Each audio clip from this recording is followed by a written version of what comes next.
دو اور بڑے اہم سیگمنٹس ہوتے ہیں کسی بھی سوسائٹی میں، ہم یہ دیکھتے ہیں، ایک دانشوروں کا حلقہ، انٹلیکچوئلس کا حلقہ، وہ لوگ جو رائے ساز ہوتے ہیں، وہ لوگ کہ جن کے ہاتھ میں لوگوں کو فکر فراہم کرنے کی ایک مہمیز ہوتی ہے، اور دوسرا میڈیا۔ ایک ایک کر کے دونوں کو لے کر چلیں گے۔ سب سے پہلے بتائیے گا، ہم نے یہ دیکھا ہمارے ملک میں جب کبھی بھی جمہوریت بھی عدم استحکام کا شکار ہو تو اس کو بھی نیریٹو ہمارا دانشور طبقہ دے دیتا ہے۔ جمہوریت کے فروغ کے پس منظر کی بحثوں میں ہم دیکھیں تو وہاں پر بھی دانشور کھڑے نظر آتے ہیں، لیکن ان کی پوری کوشش ہمیں کارگر ہوتے ہوئے نظر نہیں آتی۔ کوئی اجتماعی بصیرت، کوئی منظم لاہ عمل، ترقی پسند کا بھی حلقہ ہے ہمارے ہاں، وہ لوگ بھی ہیں جو دنیا کی ڈیموکریسی کو بطور نظام جانتے پڑھاتے ہیں۔ کیا فرماتے ہیں آپ کہ جو ہمارے انٹلیکچوئلز ہیں ان کی کیا ذمہ داری ہے؟ ہم یہ دیکھتے ہیں کہ جب کبھی چینج کا کوئی بھی نیا فارمولہ پیش کیا جاتا ہے، خود انٹلیکچوئلز ہی ہیں جو سماج میں پولرائزیشن کا باعث بن جاتے ہیں۔ اخباری کالموں میں بھی ہمیں نظر آتا ہے، گفتگو میں بھی۔ کیا ذمہ داری ہے کسی قوم کے انٹلیکچوئلز کی، رائے ساز لوگوں کی، کہ وہ اس جمہوری نظام کے استحکام میں کردار ادا کریں؟ اللہ تعالیٰ نے دنیا اس اصول پر بنائی ہے کہ اس میں ایک بڑی تعداد عامت الناس کی ہوتی ہے۔ یہ ہنرمند لوگ ہیں، یہ دہقان ہیں، یہ کھیتوں میں کام کرتے ہیں، یہ بہت سی دوسری اس طرح کی خدمات انجام دیتے ہیں۔ یہی لوگ ہوتے ہیں کہ جن کے اندر سے افواج بھرتی کی جاتی ہیں۔ ایک بڑی تعداد، بہت بڑی تعداد، آپ کہہ سکتے ہیں کہ 80-90% لوگ اسی طرح کی خدمات کے لیے اللہ تعالیٰ پیدا کرتے ہیں۔ اسی کو بیان کیا ہے سورہ زخرف میں، اور یہ بیان کیا ہے کہ ہم نے لوگوں کے درمیان یہ درجات رکھے ہیں، اور اس لیے رکھے ہیں کہ لِيَتَّخِذَ بَعْضُكُمْ بَعْضًا سُخْرِيًّا۔ یہ جو دنیا کا نظم ہے، یہ اس تفاوت کے بغیر، اس فرق کے بغیر، اس طرح کے درجات کو ملحوظ رکھے بغیر چل نہیں سکتا۔ ٹھیک، تو اس لیے یہ تو بالکل ایک عام مشاہدے کی چیز ہے۔ اس میں کوئی 7-8%، 10% ایسے لوگ ہوتے ہیں جن کی اصل دلچسپی چیزوں کی تنقیح سے ہوتی ہے۔ یعنی جس وقت تنقیح کا عمل شروع ہو گیا، جو کچھ موجود ہے اس کو آپ نے موضوع بحث بنا لیا، اس کے سمجھنے کا عمل شروع کر دیا، اس کے اندر اترنے کا عمل شروع کر دیا، اچھا ہو، برا ہو، ناقص ہو، توہمات پر مبنی ہو، لیکن کر دیا آپ نے۔ یعنی ایک عام آدمی کی حیثیت سے تو آپ کچھ چیزیں مان رہے تھے، روایت کے طور پر قبول کر رہے تھے، عام زندگی چل رہی تھی، آپ کے کچھ عقائد تھے، کچھ نظریات تھے، یہاں سے سنا وہاں سے سنا، اسی کی روشنی میں زندگی آپ آگے بڑھا رہے تھے۔ لیکن جب کسی حد تک دانش کو استعمال کرنا شروع کر دیا، آپ نے علمی رویہ اختیار کر لیا، تنقید شروع کر دی، تو آپ نے لفظ استعمال کیا ہے، کسی نہ کسی درجے میں آپ دانشوروں کی صف میں شامل شروع ہو گئے۔ تو اس میں پھر درجات ہی درجات ہیں۔ یعنی بڑے غیر معمولی لوگ ہوں گے جو معاملات کو بہت اوپر جا کے دیکھیں گے، جو چیزوں کے اندر اتر کر ان کا پوسٹ مارٹم کر ڈالیں گے، جن کے ہاں نئے افکار ہر شب ہر روز پیدا ہو رہے ہوں گے۔ اور ایک بڑی تعداد ان لوگوں کی بھی ہوگی کہ جو ایک استاد کے درجے میں، معلم کے درجے میں چیزوں کو سمجھتے، چیزوں کو سمجھاتے، ان کو لوگوں پر واضح کرتے اور اس طرح کام انجام دیتے ہیں۔ اب یہ سب کے سب جتنے دانشور لوگ کوئی آسمان سے تو نہیں آتے، ظاہر ہے قوم کے اندر سے پیدا ہوتے ہیں، تو ان کے ہاں بھی تعصبات ہوں گے، ان کے ہاں بھی کچھ روایات کی پاسداری ہوگی، ان کی بھی کوئی قدامت کے ساتھ رشتہ داری ہوگی اور کہیں جدت سے رشتہ داری ہوگی۔ تو یہ مختلف نوعیت کے لوگ ہیں جو سوسائٹی کے اندر ہوتے ہیں۔ تاہم اس میں کوئی شبہ نہیں ہے کہ اگر سوسائٹی میں کوئی تبدیلی آنی ہے، تغیر آنا ہے، تو اس میں جہاں معاشی عوامل بڑا غیر معمولی کردار ادا کرتے ہیں، اسی طرح کا کردار فکری عوامل بھی ادا کرتے ہیں، اور فکری عوامل کا ظہور ایسے ہی ہوتا ہے۔ یعنی بڑے دانشمند لوگ، عالم لوگ، کسی نقطہ نظر کو سمجھ کر اس میں تنقید کرنے والے لوگ، یہ اگر آپ یورپ کی تاریخ پڑھیں تو آپ کو معلوم ہوگا کہ رینیسنس میں جو احیاء علوم کا دور ہوا، اسی طریقے سے جب فکری انقلابات آنا شروع ہوئے، جب نئے فلسفے پیدا ہونا شروع ہوئے، جب پرانے فکر کی جگہ کچھ نئے افکار نے لینا شروع کی، تو اس میں بھی آپ کو یہ سب نظر آئے گا۔ بہت غیر معمولی لوگ پیدا ہوئے ہیں جن میں سے ہر شخص ایک نقطہ نظر کا حامل ہے، جس نے کسی نہ کسی زاویے سے صداقت کے لیے کچھ معیارات قائم کیے ہیں، ان کی تلاش کی ہے۔ اس میں مذہبی افکار بھی چیلنج ہوئے ہیں، اس میں سائنسی افکار بھی جو اس دور کے تھے، سمجھے جاتے تھے کہ سائنسی افکار ہیں، وہ بھی چیلنج ہوئے ہیں۔ تو ایک طرح کی ری فارمیشن کا یا ری کنسٹرکشن کا عمل ہے جو بہت بڑے پیمانے کے اوپر ہوا، اور میرے نزدیک یہ ہوا اور پانی کی طرح ہر سوسائٹی کی ضرورت ہے۔ تو یہ ہمارے ہاں بھی ہوتا ہے. اس میں یہ شکایت نہیں کی جا سکتی کہ فلاں کی رائے یہ کیوں ہے اور فلاں کی رائے وہ کیوں نہیں ہے. یعنی آراء کا تنوع بھی ہوگا، ان کے مابین ایک جدلیاتی نوعیت کا تعلق بھی قائم ہوتا ہے، اس میں گفتگو بحث مباحثے کے موقع بھی پیدا ہوتے ہیں. خود قرآن مجید نے یہ دیکھیے کیا رہنمائی کی ہے کہ تمہارے پاس ایک دعوت ہے، اللہ کا ایک پیغام ہے، وہ تمہیں پیغمبروں کے ذریعے سے مل گیا ہے، تو اب کیا کرو؟ اب یہ کہا گیا کہ ادعو الی سبیل ربک بالحکمہ، یعنی اب استدلال کے ساتھ اپنی بات بیان کرو. تو دانش جہاں بھی ہوگی اس سے پہلا تقاضا یہ ہوگا کہ وہ جذبات سے کھیلنا بند کرتے ہیں. بہت ہے. پہلا تقاضا یہ ہوگا جو قرآن مجید نے اپنی دعوت میں بھی کی ہے، ادعو الی سبیل ربک بالحکمہ، یعنی یہ نہیں بیان کیا کہ حمیت کے جذبے سے اٹھو اور دین کی دعوت دو، غیرت کے جذبے سے. غیرت کے جذبے سے اٹھو اور دین کی دعوت دو. لوگوں کو ان کے ماضی کی طرف متوجہ کرو اور ان کی روایات سے جوڑو. اپنی عظمت رفتہ کی بازیافت کے لیے اٹھو، آواز لگاؤ، خودی خانی کا فریضہ انجام دو. کچھ بھی نہیں کہا. ادعو الی سبیل ربک بالحکمہ، یعنی تمہارے پاس جو دعوت ہے یہ خدا کی دعوت ہے، خدا کا پیغام ہے. یہ دیکھیے خدا کا پیغام ہے. خدا کے پیغام سے زیادہ سچی بات کون سی ہو سکتی ہے؟ بہت ہے. خدا کی بات سے زیادہ محکم بات کس کی ہو سکتی ہے؟ اور پھر یہ کس موقع پر کہا جا رہا ہے جب خدا کا پیغمبر زمین پر موجود ہے. کس کو کہا جا رہا ہے؟ پیغمبر کو کہا جا رہا ہے.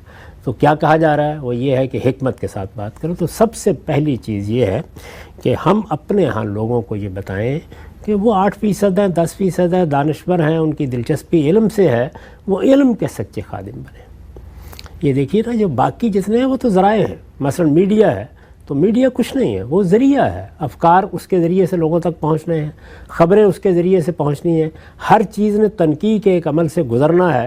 وہ ڈرامہ ہے، وہ کوئی کھیل ہے، وہ کسی نوعیت کا کوئی اور پروگرام ہے، وہ تفریحی نوعیت کا پروگرام بھی ہے. تو یہ تو نہیں ہو سکتا نا کہ وہ اپنا کوئی کانٹینٹ نہ رکھتا ہو. تو اس کو جو لوگ ترتیب دیں گے وہ یہی لوگ ہوں گے، یعنی دانشور ہوں گے، ہنرمند ہوں گے، فنون لطیفہ سے دلچسپی رکھنے والے لوگ ہوں گے، یہی لوگ ہیں. تو سب سے پہلی چیز یہ ہے کہ اگر ان کے پاس کوئی پیغام ہے، وہ پیغام صحیح ہے، وہ غلط ہے، اس کو الگ رکھیے. یہ لوگوں کی یہ تربیت کرے کہ ہم علم کا راستہ اختیار کریں گے. اور علم کا راستہ کون سا راستہ ہے؟ علم کا راستہ وہ ہے جس کو قرآن نے ادعو الی سبیل ربک بالحکمہ بھی بیان کیا، یعنی استدلال کا راستہ. وہاں پر حکمت کا لفظ استدلال کے مفہوم میں آیا ہے. اچھا. یعنی دلیل سے بات کرو، جو بات ہے اس کے مقدمات متعین کرو، ان مقدمات کو جس طرح ہونا چاہیے اس طرح ان کو پیش کرو، اور پھر نہایت ہی عمدہ طریقے سے، مہذب طریقے سے اپنی بات لوگوں کے سامنے رکھ دو. تو لفظ ایسا استعمال کیا ہے کہ وہ ایک طرف اس بات کو بیان کرتا ہے کہ تمہاری بات کو مبنی بر استدلال ہونا چاہیے، اور دوسری جانب یہ بیان کرتا ہے کہ بات کو بیان کرنے کی اخلاقیات کیا ہے.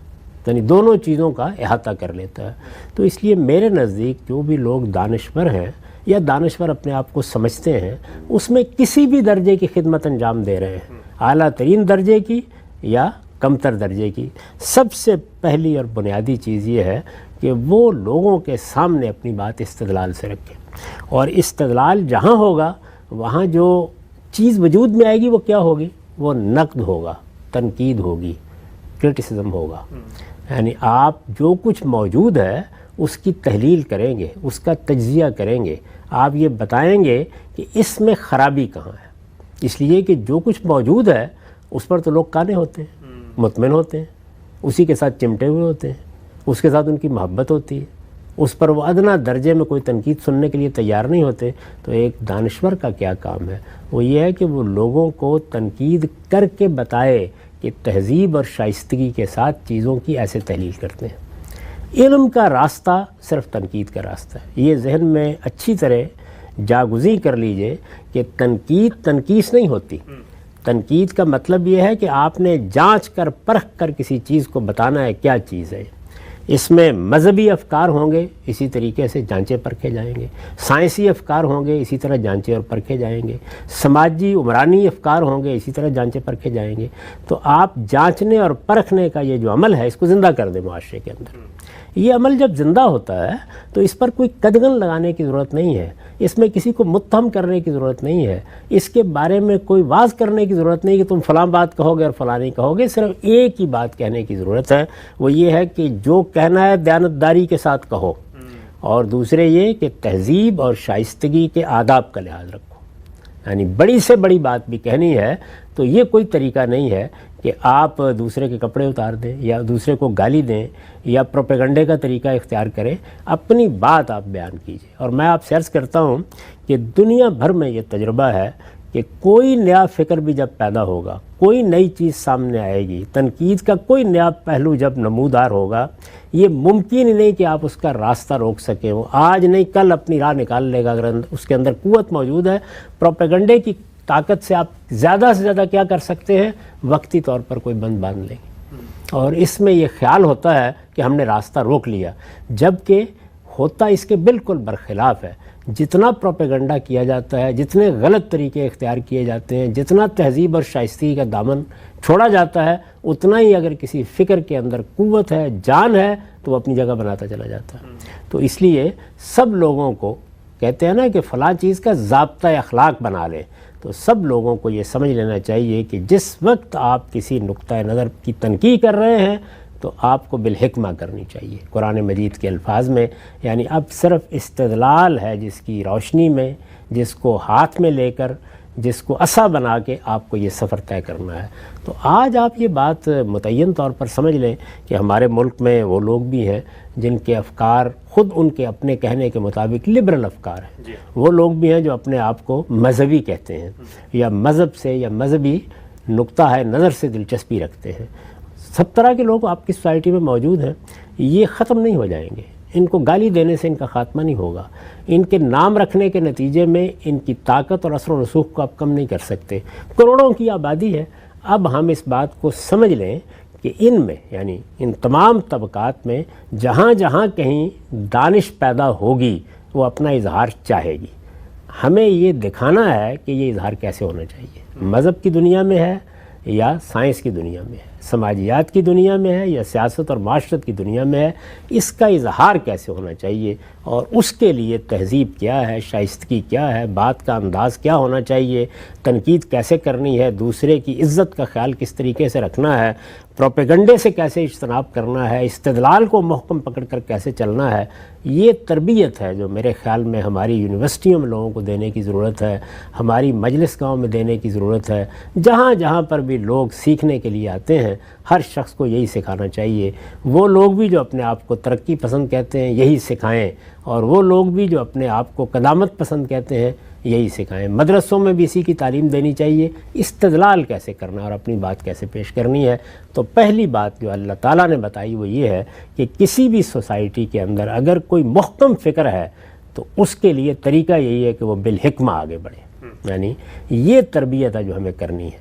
اب ظاہر ہے کہ جب آپ بالحکمہ آگے بڑھتے ہیں تو استدلال کے ذریعے سے ایک بات آپ نے پیش کر دی، مخاطب کا رد عمل غلط ہو سکتا ہے. یعنی یہ وہ اصل میں نازک موقع ہوتا ہے کہ میں نے تو اس کی پیروی کی کہ اپنی بات میں نے تہذیب سے کہہ دی، میں نے شائستگی کا دامن ہاتھ سے نہیں چھوڑا. آپ نے یہی طریقہ اختیار کیا، زید نے، بکر نے. لیکن مخاطبین کو آپ پابند تو نہیں کر سکتے. اتنا بڑا معاشرہ ہے، بہت تلقین کی ہم نے، بہت لوگوں کو کہا، سب کو اس جانب توجہ دلائی، پھر بھی ہو گیا. تو وہاں پھر یہ ہے کہ قرآن مجید نے کہا کہ اگر اب آگے مزید بات ہوتی ہے اور کوئی توجہ دلانی ہے تو موعظہ حسنہ کے طریقے پہ توجہ دلاؤ. یعنی وہاں پر بھی دیکھیے اصل مسئلہ یہ نہیں ہے کہ اب اس کی ایسی کی تیسی کر ڈالو، اب اس کو بتاؤ کہ یہ تم کیسی احمقانہ حرکت کر رہے ہو.